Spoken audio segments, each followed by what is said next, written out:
اللہ اکبر اللہ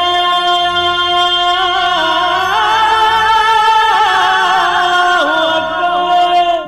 السلام علیکم ورحمۃ اللہ وبرکاتہ۔ الحمدللہ رب العالمین والصلاة والسلام علی اشرف الانبیاء والمرسلین نبینا محمد وعلی آلہ وصحبہ اجمعین ومن تبعہم بإحسان الی یوم الدین، اما بعد۔ میرے دوستو، بزرگوں، اسلامی بھائیوں اور بہنوں، سامعین و سامعات کرام، صدائے حق سننے والے ساتھیوں، آج 29 ربیع الاول 1443 ہجری، 5 نومبر 2021 عیسوی، 19 گتے کارتک 2078 بکرمی، جمعہ کا دن، میں محمد مستقیم مدنی صدائے حق کا پروگرام لے کر آپ لوگوں کی خدمت میں حاضر ہو گیا ہوں۔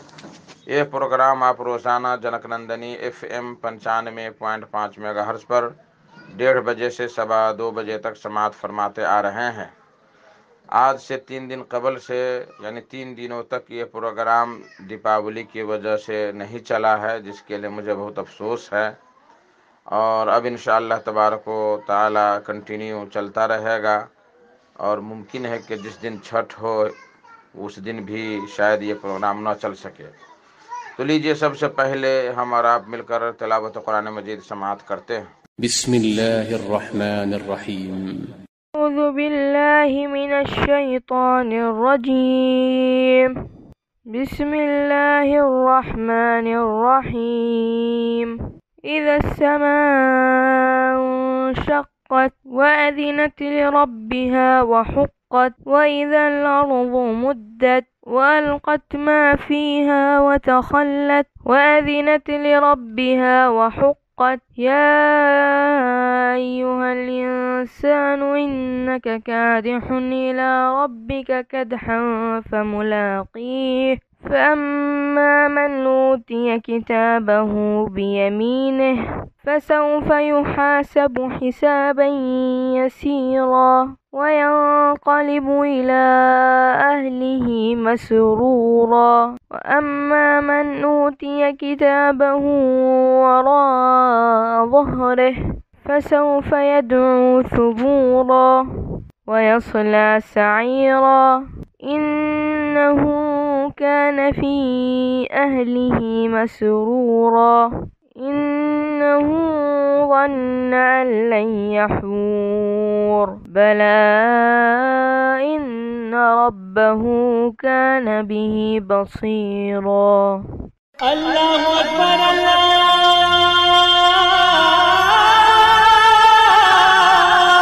اکبر۔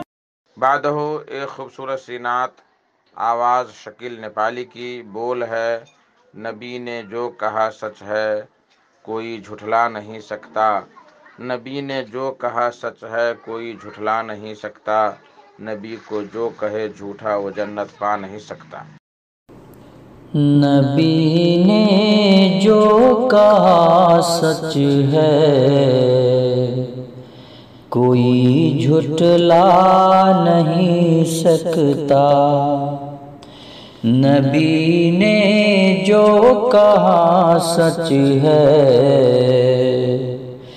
کوئی جھٹلا نہیں سکتا۔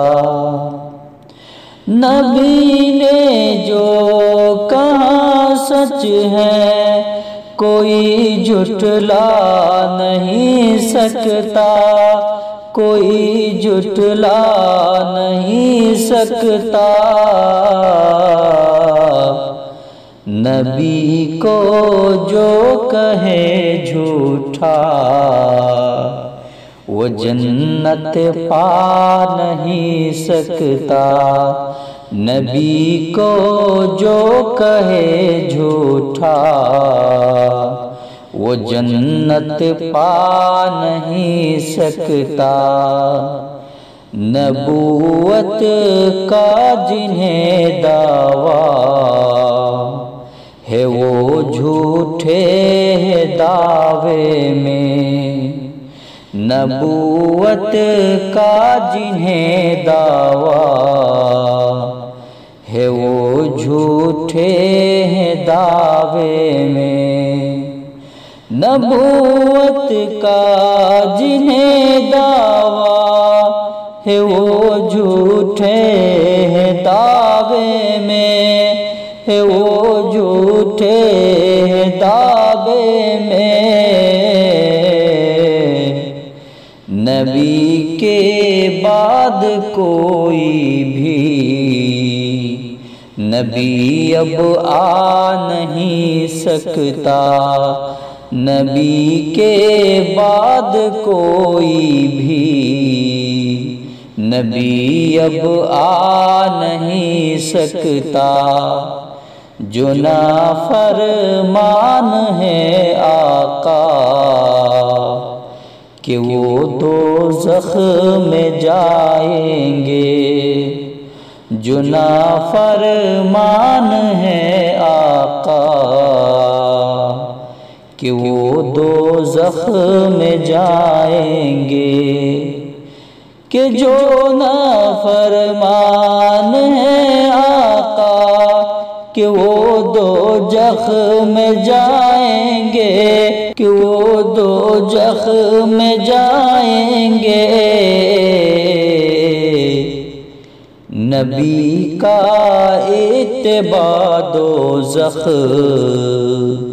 میں ہرگز جا نہیں سکتا، نبی کا اتباع دوزخ میں ہرگز جا نہیں سکتا، جو فاسق ہے وہی شیطان کی چالوں میں پھنستے ہیں، کہ جو فاسق ہے وہ شیطان کی چالوں میں پھنستے ہیں، جو فاسق ہے وہی شیطان کی چالوں میں پھنستے ہیں، کہ چالوں میں ہی پھنستے ہیں، جو مومن ہے کبھی شیطان سے دھوکہ کھا نہیں سکتا، جو مومن ہے کبھی شیطان سے دھوکہ کھا نہیں سکتا، نبی سے جس کو چاہت ہے اسی کے دل میں ایمان ہے، نبی سے جس کو چاہت ہے اسی کے دل میں ایمان ہے، نبی سے جس کو چاہت ہے اسی کے دل میں ایمان ہے، اسی کے دل میں ایمان ہے، نبی سے بغض ہے جس کو وہ ایمان لا نہیں سکتا، نبی سے بغض ہے جس کو وہ ایمان لا نہیں سکتا، ہدایت جس کو دے اللہ وہ نیکی پر چلتا ہے، ہدایت جس کو دے اللہ وہ نیکی پر چلتا ہے، ہدایت جس کو دے اللہ وہ نیکی پر چلتا ہے، وہ نیکی پر چلتا ہے،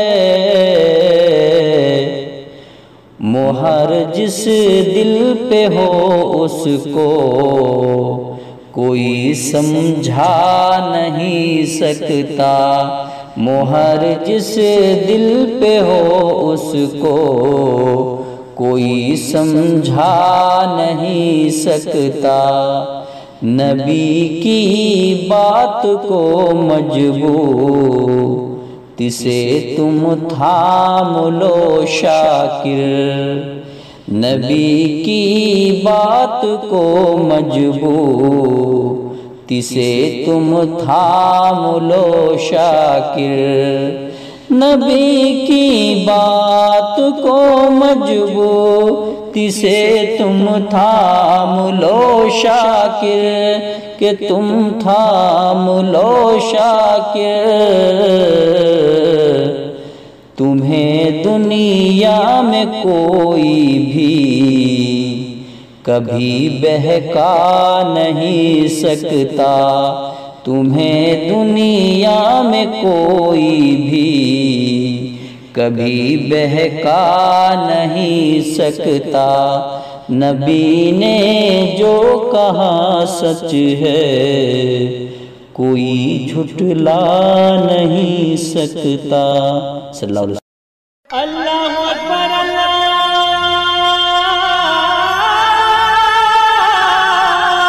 اکبر۔ میرے محترم ساتھیوں، دوستوں، بزرگوں، آج کا خطاب ہے فضیلت الشیخ ڈاکٹر فاضل اسلام مصالفی صاحب کا۔ ان کا موضوع ہے آپ صلی اللہ علیہ وسلم کی پیشین گوئیاں اور ہمارے اعمال۔ تو لیجئے ڈاکٹر صاحب سے ان کا خطاب سماعت فرمائیں۔ السلام علیکم ورحمۃ اللہ وبرکاتہ۔ حامدا ومصلیا اما بعد،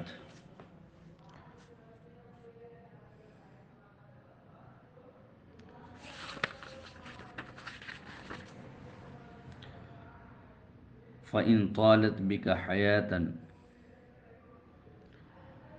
لترين الزعينة ترتحل من الحيرة حتى تطوف بالكعبة لا تخاف أحدا إلا الله، رب اشرح لي صدري ويسر لي أمري واحلل عقدة من لساني يفقهوا قولي، اللهم رب زدني علما وارزقني فهما۔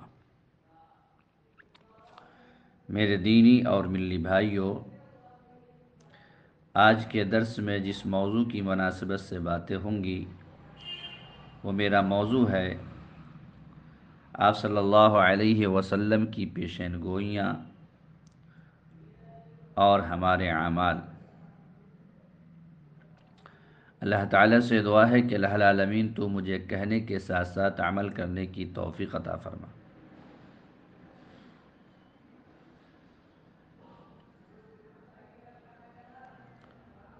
اور سننے کے ساتھ ساتھ عمل کرنے کی بھی توفیق عطا فرما۔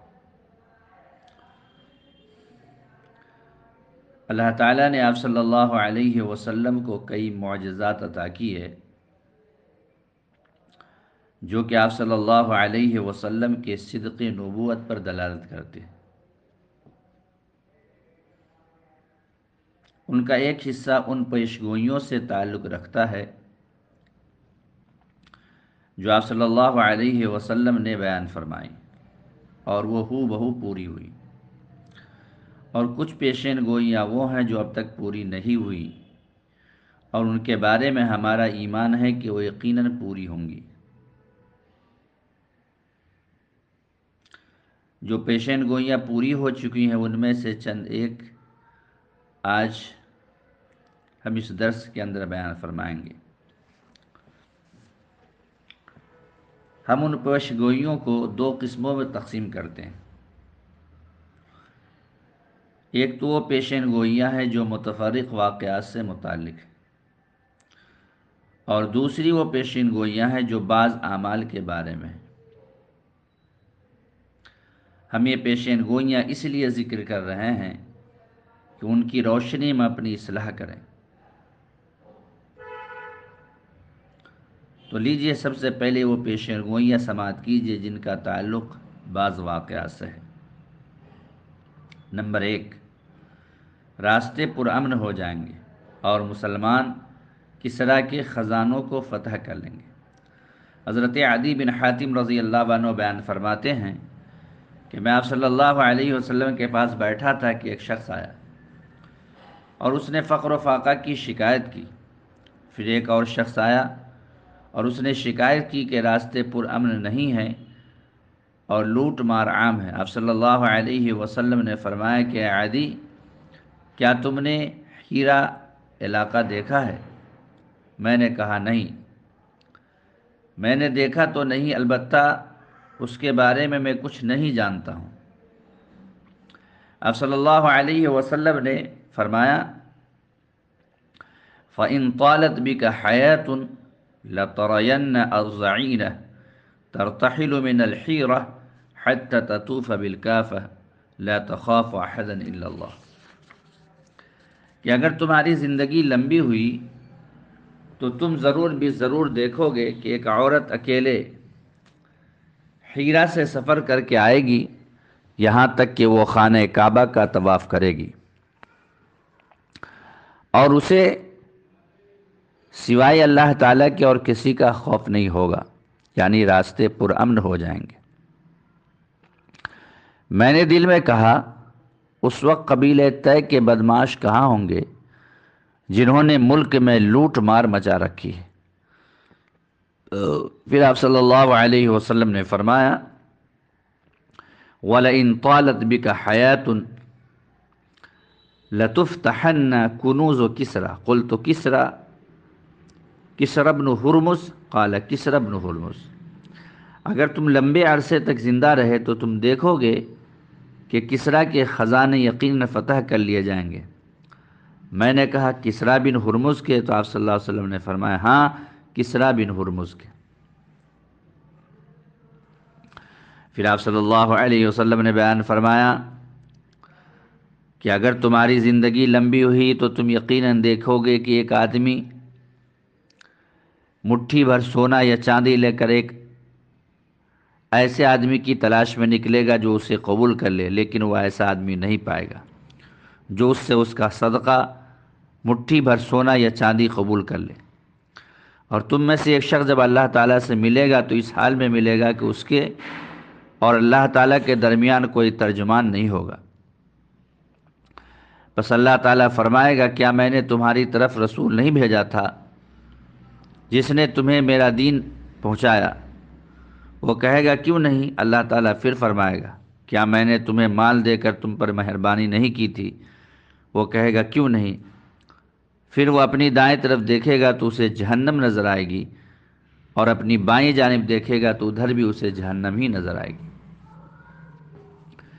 حضرت علی رضی اللہ عنہ فرماتے ہیں کہ میں نے آپ صلی اللہ علیہ وسلم کی پیشگوئی کے عین مطابق دیکھا کہ ایک عورت حیرہ سے اکیلے اس سفر کے لیے آئی یہاں تک کہ اس نے خانہ کعبہ کا طواف کیا اور اسے سوائے اللہ تعالیٰ کے اور کسی کا ڈر خوف نہ تھا، اور کسریٰ بن ہرمز کے خزانوں کے فاتحین میں خود شامل تھا۔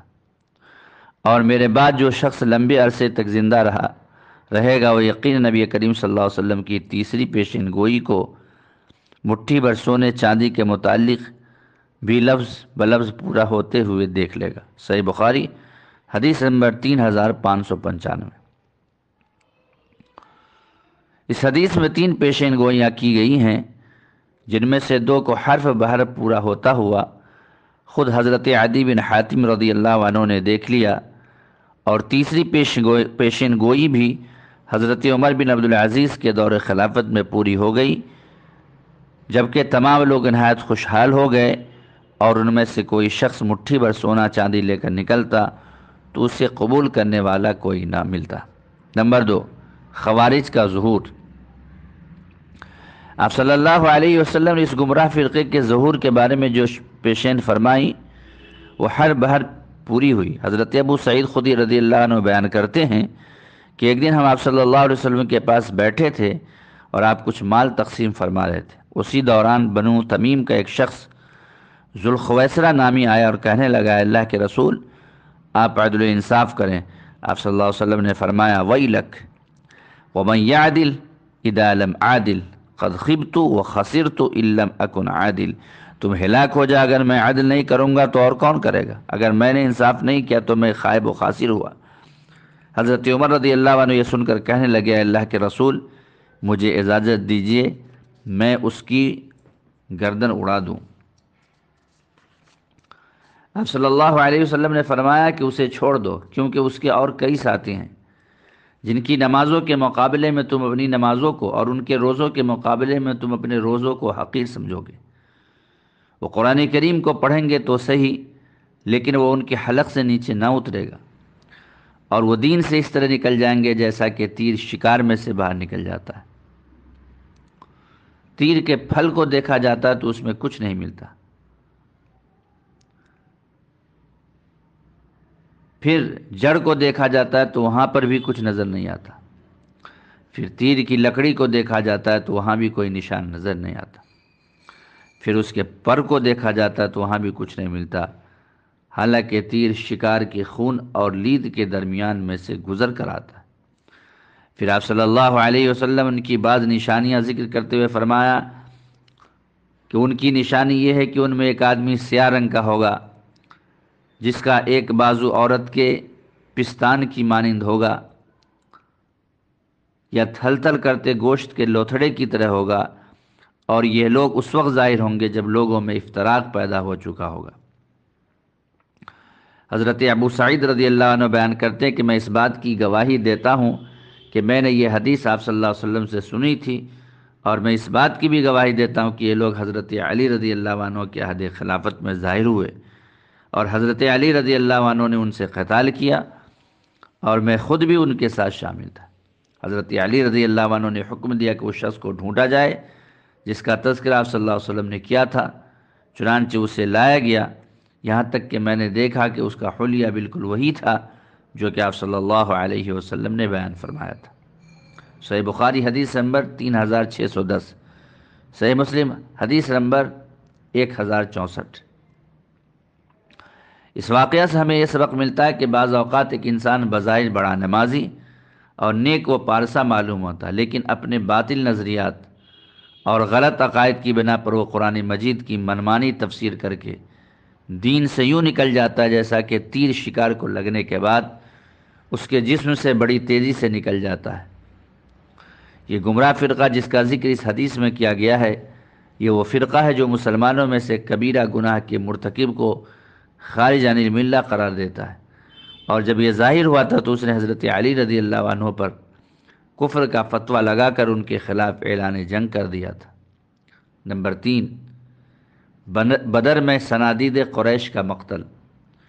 آپ صلی اللہ علیہ وسلم نے جنگ بدر سے ایک دن پہلے قریش کے متعدد کفار کے نام لے کر ان کی قتل گاہ کی نشاندہی کی کہ فلاں شخص اس جگہ پر قتل ہوگا اور فلاں اس جگہ پر قتل ہوگا، چنانچہ آپ صلی اللہ علیہ وسلم کی یہ پیشین گوئی بھی حرف بحرف ثابت ہوئی۔ حضرت انس بن مالک رضی اللہ عنہ بیان کرتے ہیں کہ ایک مرتبہ ہم مکہ مکرمہ اور مدینہ منورہ کے درمیان حضرت عمر رضی اللہ عنہ کے ساتھ سفر کر رہے تھے۔ اس دوران حضرت عمر رضی اللہ عنہ نے اہل بدر کے متعلق ایک حدیث بیان کی۔ انہوں نے کہا کہ جنگ بدر سے ایک دن پہلے آپ صلی اللہ علیہ وسلم نے ہمیں آگاہ فرمایا کہ ھذا مصرع فلان غدا انشاءاللہ، فلاں شخص کا یہاں قتل کیا جائے گا انشاءاللہ۔ پھر حضرت عمر رضی اللہ عنہ کہنے لگے اس ذات کی قسم جس نے آپ صلی اللہ علیہ وسلم کو حق کے ساتھ مبعوث فرمایا، جو جگہ آپ صلی اللہ علیہ وسلم نے کسی کے قتل کی مقرر کی تھی وہ اس سے ذرہ برابر بھی ادھر ادھر نہ ہوا، یعنی بعینہ اسی جگہ پر قتل ہوا۔ صحیح مسلم حدیث نمبر 2873۔ نمبر 4، خودکشی کرنے والے شخص کا انجام۔ حضرت سہل بن سعد السعدی رضی اللہ عنہ کا بیان ہے کہ آپ صلی اللہ علیہ وسلم اور مشرکین کا کسی جنگ میں آمنا سامنا ہوا اور دونوں فوجوں میں شدید لڑائی ہوئی۔ پھر آپ صلی اللہ علیہ وسلم اپنی قیام گاہ کی طرف لوٹ آئے اور دوسرے لوگ اپنے ٹھکانوں کی طرف چلے گئے۔ آپ صلی اللہ علیہ وسلم کے اصحاب میں ایک شخص ایسا تھا کہ اس کے سامنے مشرکین میں سے جو بھی آتا وہ اس پر حملہ آور ہوتا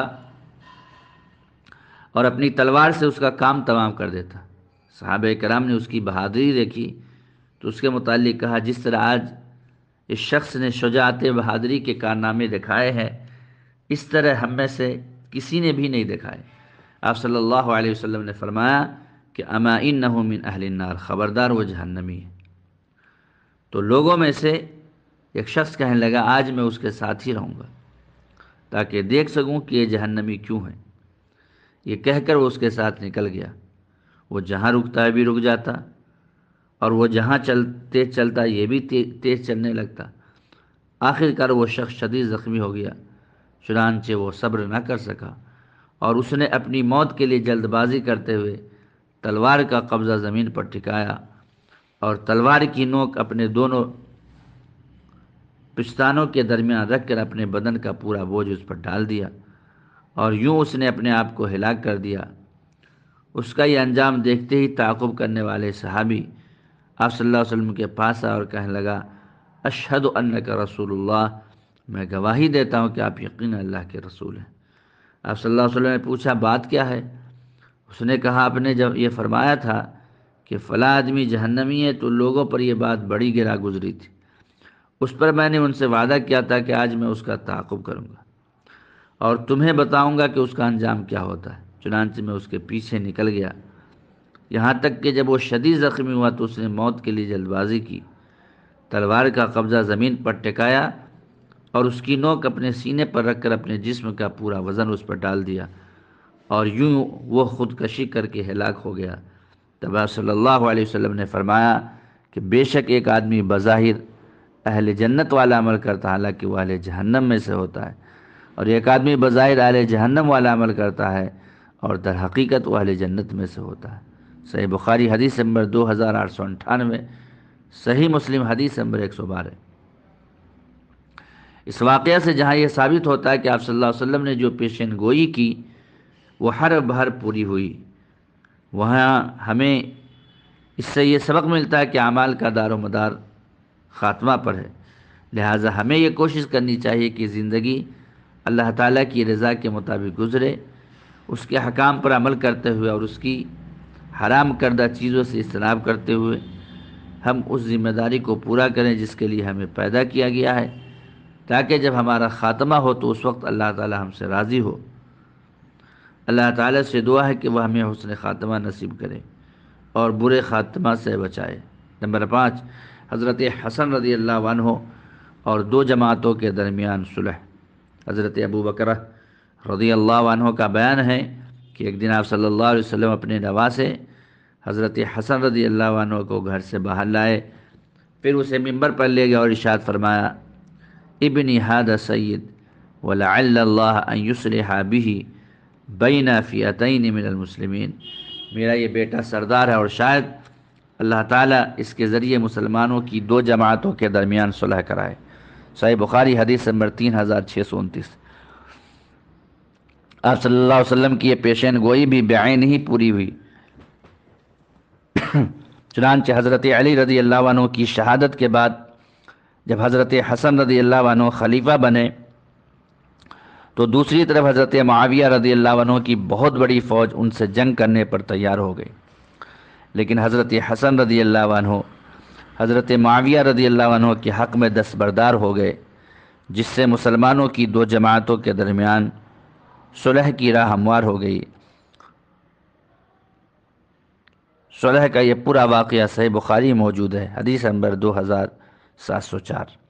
نمبر 6، قیصر و کسریٰ کی ہلاکت۔ حضرت ابو ہریرہ رضی اللہ عنہ سے روایت ہے کہ آپ صلی اللہ علیہ وسلم نے ارشاد فرمایا کہ جب کسریٰ بادشاہ ایران ہلاک ہو جائے گا تو اس کے بعد کوئی اور کسریٰ نہیں آئے گا، اور جب قیصر بادشاہ روم ہلاک ہو جائے گا تو اس کے بعد کوئی اور قیصر نہیں آئے گا، اور اس ذات کی قسم جس کے ہاتھ میں محمد صلی اللہ علیہ وسلم کی جان ہے، ان دونوں کے خزانے یقین اللہ کے راستے میں خرچ کیے جائیں گے۔ صحیح بخاری حدیث نمبر 3618، صحیح مسلم حدیث نمبر 2918۔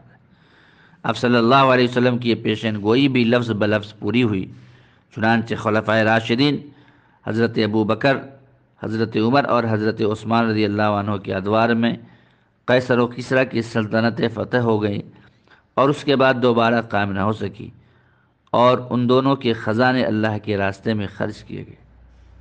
نمبر 7، مدعیان نبوت۔ حضرت ابو ہریرہ رضی اللہ عنہ سے روایت ہے کہ آپ صلی اللہ علیہ وسلم نے ارشاد فرمایا وَلَا تَقُومُ السَّاعَةُ حَتَّى يُبْعَثَ دَجَّالُونَ كَذَّابُونَ قَرِيبًا مِّن 30 كُلُّهُمْ يَزْعُمُ أَنَّهُ رسول اللہ۔ صحیح بخاری حدیث نمبر 3609۔ قیامت قائم نہیں ہوگی یہاں تک کہ 30 کے قریب جھوٹے دجال آئیں گے اور ان میں ہر ایک یہ دعویٰ کرے گا کہ وہ اللہ کے رسول ہے۔ اور حضرت ثوبان رضی اللہ عنہ سے روایت ہے کہ آپ صلی اللہ علیہ وسلم نے ارشاد فرمایا وَإِنَّهُ سَيَكُونُ فِي أُمَّتِي 30 كَذَّابُونَ، کلہم یزعم انہ نبی وانا خاتم النبیین لا نبی بعدی۔ سنن نبی داؤد حدیث نمبر 4252، جامع ترمذی حدیث نمبر 2219۔ علامہ البانی رحمہ اللہ نے اسے صحیح قرار دیا ہے۔ اور میری امت میں 30 کذاب جھوٹے آئیں گے، ان میں سے ہر ایک یہ دعویٰ کرے گا کہ وہ نبی ہے، جبکہ حقیقت یہ ہے کہ میں انبیاء کے سلسلے کو ختم کرنے والا ہوں، اس لیے میرے بعد کوئی نبی نہیں آئے گا۔ ان دونوں احادیث مبارکہ میں آپ صلی اللہ علیہ وسلم نے جھوٹے مدعیان نبوت کے بارے میں پیشین گوئی فرمائی، اور یہ بھی ہو بہو پوری ہوئی۔ چنانچہ خود آپ صلی اللہ علیہ وسلم کی حیات مبارکہ ہی میں مسیلمہ کذاب اور اسود انسی نے نبوت کا دعویٰ کر دیا تھا۔ صحیح بخاری حدیث نمبر 3620 اور 3621۔ پھر ان کے بعد بھی مختلف ادوار میں کئی لوگ اسی طرح نبوت کا جھوٹا دعویٰ کرتے رہے، یہاں تک کہ ہندوستان میں ضلع گورداسپور کے قصبے قادیان میں ایک شخص بنام مرزا غلام احمد پیدا ہوا، اور اس نے بھی نبوت کا جھوٹا دعویٰ کیا۔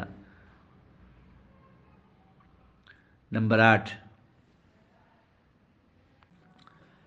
8 منکرین حدیث۔ حضرت مقدام بن معدی کرب رضی اللہ عنہ سے روایت ہے کہ آپ صلی اللہ علیہ وسلم نے ارشاد فرمایا، خبردار مجھے قرآن مجید دیا گیا ہے اور اس کے ساتھ اس کی مثل بھی۔ خبردار، ان قریب ایک آدمی آئے گا جو سیر ہو کر اپنے تکیہ کا سہارا لیے ہوئے کہے گا، تم بس اس قرآن پر ہی عمل کرو، اور تمہیں اس میں جو حلال ملے اسی کو حلال سمجھو، اور اس میں جس چیز کو حرام کہا گیا ہو صرف اسی کو حرام سمجھو۔ خبردار، تمہارے لیے گھریلو گدھے کا گوشت حلال نہیں ہے، اور نہ ہی کچڑیوں والے درندے حلال ہیں۔ اور سنن ابن ماجہ میں اس حدیث کے الفاظ یوں ہیں، ان قریب ایک آدمی اپنے تکیے کا سہارا لیے ہوئے میری احادیث میں سے ایک حدیث بیان کرے گا، اور پھر کہے گا کہ ہمارے اور تمہارے درمیان بس کتاب اللہ قرآن مجید ہی کافی ہے، لہٰذا ہم جس چیز کو اس میں حلال پائیں گے بس اسی کو حلال سمجھیں گے، اور جس چیز کو اس میں حرام پائیں گے بس اسی کو حرام سمجھیں گے۔ خبردار، جس چیز کو اللہ کے رسول صلی اللہ علیہ وسلم حرام قرار دیں وہ بھی ایسے ہے جیسے اسے اللہ تعالیٰ نے حرام قرار دیا۔ ان دونوں احادیث میں آپ صلی اللہ علیہ وسلم نے پیشین گوئی فرمائی کہ کچھ لوگ آئیں گے جو صرف قرآن مجید کو حجت تصور کریں گے، اور جس چیز کو قرآن مجید میں حلال یا حرام کہا گیا ہو وہ صرف اسی کو حلال یا حرام مانیں گے۔ اور جہاں تک آپ صلی اللہ علیہ وسلم کی احادیث مبارکہ کا تعلق ہے تو ان کا انکار کر دیں گے، اور جس چیز کو ان میں حلال یا حرام قرار دیا گیا ہوگا وہ اسے حلال یا حرام نہیں مانیں گے۔ یہ پیشین گوئی بھی بعین ہی پوری ہو چکی، اور کئی لوگ جو اہل قرآن کے نام سے اب بھی موجود ہیں وہ صرف قرآن مجید کو حجت سمجھتے ہیں، اور پیارے نبی حضرت محمد صلی اللہ علیہ وسلم کی احادیث مبارکہ کو ناقابل حجت تصور کرتے ہیں۔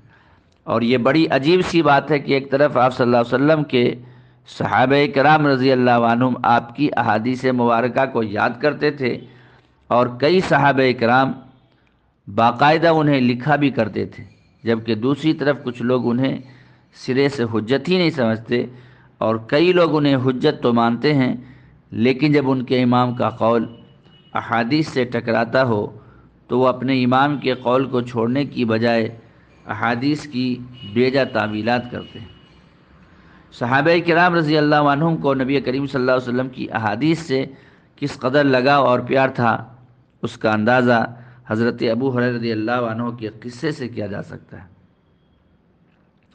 حضرت ابو ہریرہ رضی اللہ عنہ نے اپنے ساتھیوں سے کہا کہ تم لوگ شاید یہ گمان کرتے ہوگے کہ ابو ہریرہ رضی اللہ عنہ آپ صلی اللہ علیہ وسلم سے بہت حدیث روایت کرتا ہے، حالانکہ اللہ تعالیٰ سے ملاقات کا دن مقرر ہے، اور اگر میں جان بوجھ کر جھوٹ بولتا ہوں تو اللہ تعالیٰ مجھے ضرور سزا دے گا۔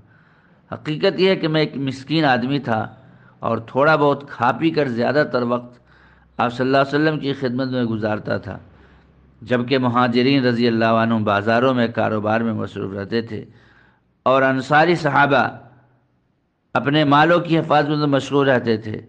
ایک روایت میں ہے کہ انہیں اپنی زمینوں کا کام کاج ہی مشغول لگتا تھا، چنانچہ جب وہ غائب ہوتے تو میں حاضر ہوتا اور جب وہ بھول جاتے تو میں یاد رکھتا۔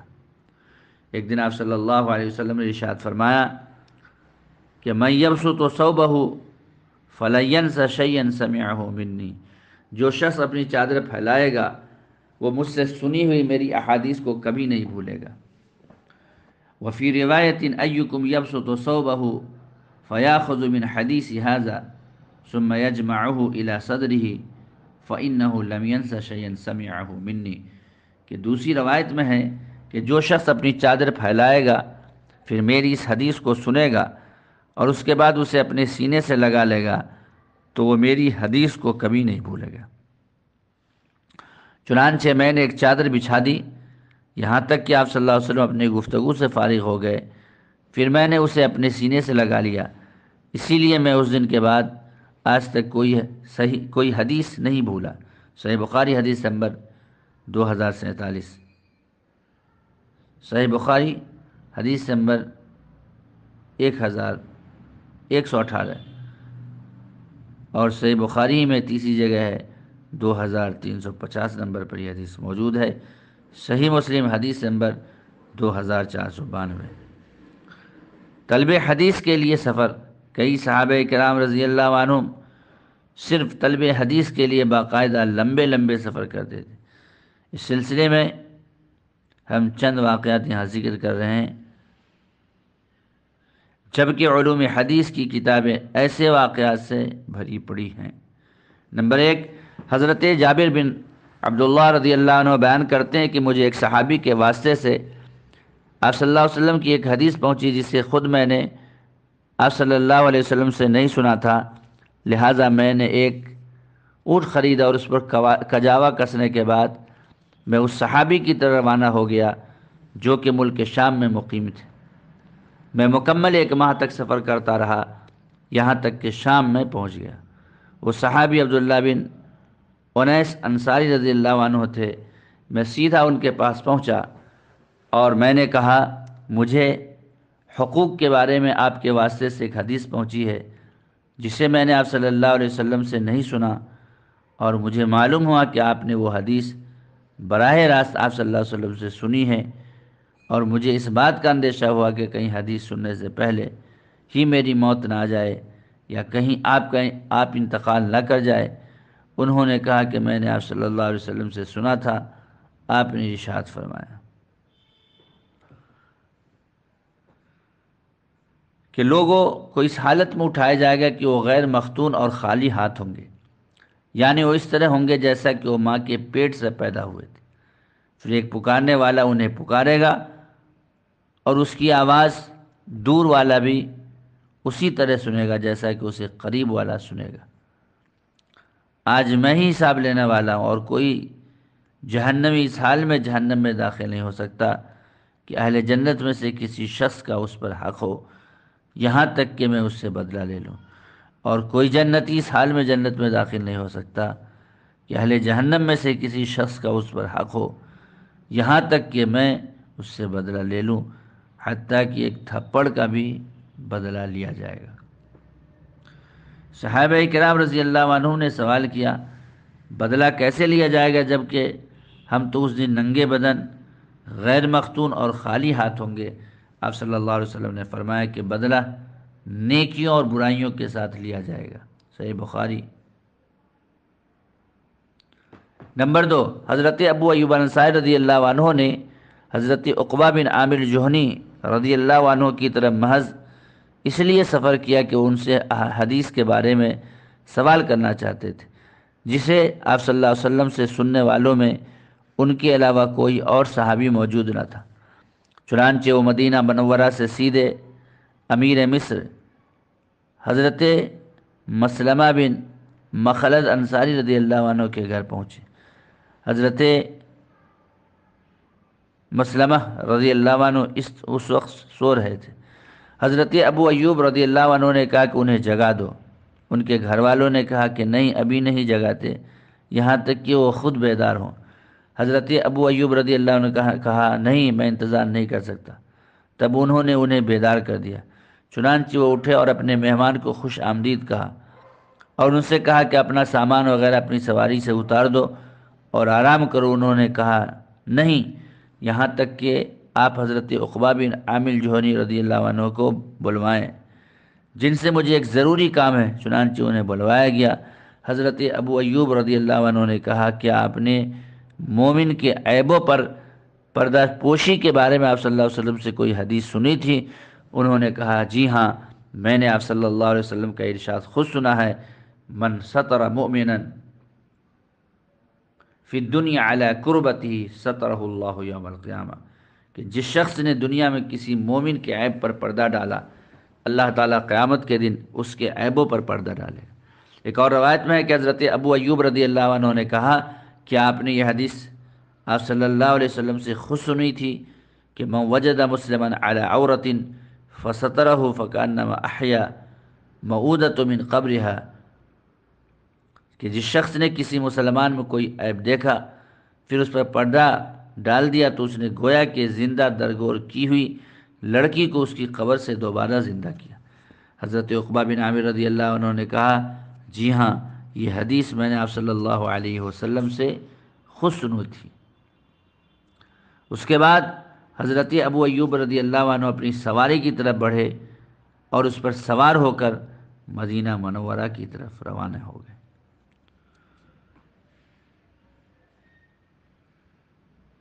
کتابت حدیث کا اہتمام۔ حضرت عبداللہ بن عمر بن العاص رضی اللہ عنہ کا بیان ہے کہ میں نے آپ صلی اللہ علیہ وسلم سے جو بھی سنتا اسے یاد رکھنے کی غرض سے لکھ لیا کرتا تھا، تو قریش نے مجھے اس سے منع کیا اور کہا تم آپ صلی اللہ علیہ وسلم کی ہر بات نہ لکھا کرو، کیونکہ آپ صلی اللہ علیہ وسلم ایک انسان ہیں اور کبھی خوشی میں اور کبھی غصے میں گفتگو فرماتے ہیں۔ چنانچہ میں نے آپ صلی اللہ علیہ وسلم کی احادیث کو لکھنا بند کر دیا۔ پھر میں نے آپ صلی اللہ علیہ وسلم سے اس بات کا تذکرہ کیا تو آپ صلی اللہ علیہ وسلم نے اپنی انگلی سے اپنے منہ کی طرف اشارہ کرتے ہوئے فرمایا اکتب فوالذی نفسی بیدہ ما یخرج منہ الا حق، تم لکھا کرو یہاں تک کہ کیونکہ اس ذات کی قسم جس کے ہاتھ میں میری جان ہے، اس منہ سے حق کے علاوہ کبھی کوئی اور بات نہیں نکلے گی۔ سنن ابی داؤد حدیث نمبر 3646۔ یہ آپ صلی اللہ علیہ وسلم کی احادیث کو سننے، یاد کرنے اور لکھنے کے متعلق صحابہ کرام رضی اللہ عنہ کا شوق۔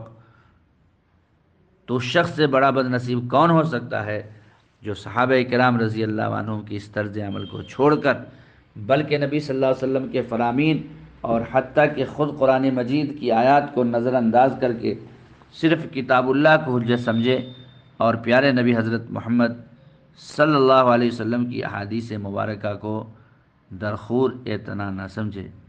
احادیث رسول صلی اللہ علیہ وسلم کو یاد کرنے اور انہیں آگے پہنچانے والے شخص کو آپ صلی اللہ علیہ وسلم نے یوں بشارت سنائی، نظر اللہ امرا سمع مقالتی فوعاها وحفظها وبلغها فرب حامل فقہ الى من هو افقہ منہ۔ جامع ترمذی حدیث نمبر 2658۔ سنن ابن ماجہ حدیث نمبر 230۔ علامہ البانی رحمہ اللہ نے اس روایت کو صحیح قرار دیا کہ اللہ تعالیٰ اس شخص کا چہرہ تر و تازہ اور حسین و جمیل کر دے جس نے میری بات سنی، پھر اسے ذہن نشی کر لیا اور اسی طرح حفظ کر کے آگے پہنچایا، کیونکہ بسا اوقات ایک شخص ایک مسئلے کو سمجھتا ہے اور اسے اس شخص تک پہنچا دیتا ہے جو اس سے زیادہ سمجھدار ہوتا ہے۔ دوسری روایت میں فرمایا کہ نظر اللہ امرا سمع منا شیئا فبلغه کما سمع فرب مبلغ اوعى من سامع۔ جامع ترمذی حدیث نمبر 2657۔ علامہ البانی رحمہ اللہ نے اس روایت کو صحیح قرار دیا کہ اللہ تعالیٰ اس شخص کا چہرہ تر و تازہ کرے اور حسین و جمیل کر دے جس نے ہم میں سے کوئی بات سنی پھر اسے اسی طرح آگے پہنچایا جیسا کہ اس نے ہم سے اسے سنا تھا، کیونکہ ہو سکتا ہے کہ جس شخص کو حدیث پہنچائی جائے گی وہ سننے والے سے زیادہ اسے ذہن نشین کرنے والا اور زیادہ سمجھدار ہو۔ لہذا آپ صلی اللہ علیہ وسلم کی اس دعا اور بشارت کے حصول کی خاطر احادیث مبارکہ کو سننا، پڑھنا اور انہیں یاد کر کے آگے پہنچانا چاہیے۔ بعض اعمال کے متعلق پیشین گوئیاں۔ نمبر 1، یہ امت یہود و نصارہ کے طور طریقوں کی پیروی کرے گی۔ حضرت ابو سعید خدری رضی اللہ عنہ سے روایت ہے کہ آپ صلی اللہ علیہ وسلم نے ارشاد فرمایا کہ تم یقیناً اپنے سے پہلے لوگوں کی ہو پیروی کرو گے، جیسا کہ ایک بالش دوسری بالش کے اور ایک بازو دوسرے بازو کے برابر ہوتا ہے، یہاں تک کہ اگر وہ سانڈے کے بل میں داخل ہوں گے تو تم بھی ان کی پیروی کرو گے۔ ہم نے کہا اے اللہ کے رسول، کیا ہم یہود و نصارہ کی پیروی کریں گے؟ آپ صلی اللہ علیہ وسلم نے فرمایا تو اور کس کی؟ آپ صلی اللہ علیہ وسلم کی یہ پیشین گوئی بھی بالکل لفظ بلفظ پوری ہو چکی ہے۔ چنانچہ آج مسلمانوں کی اکثریت یہود و نصارہ کے طور طریقوں کو اپنائے ہوئے ہیں، عقائد میں بھی اور اعمال میں بھی، رہن سہن، اٹھنا بیٹھنا، ظاہری وضاقتہ، خاندانی تعلقات، مالی معاملات، الغرض یہ کہ طرز بود و باش وہی ہے جو یہود و نصارہ کا ہے۔ بقول علامہ اقبال، وضع میں تم ہو نصارہ تو تمدن میں ہنود، وضع میں تم ہو نصارہ تو تمدن میں ہنود، یہ مسلمان ہیں جنہیں دیکھ کے شرمائے ہو۔ تو آج کے درس میں آپ صلی اللہ علیہ وسلم کی پیشین گوئیاں اور ہمارے اعمال کی مناسبت سے کچھ در باتیں ہوئی۔ اللہ تعالی سے دعا ہے کہ اللہ العالمین تو ہمیں کتاب و سنت کی روشنی میں اپنی زندگی گزارنے کی توفیق عطا فرما، اسی دعوت کو عام کرنے کی توفیق عطا فرما۔ تقبل یا رب العالمین۔ سبحانک اللہم بحمدک، اشہد ان لا الہ الا انت، استغفرک و اتوب الیک۔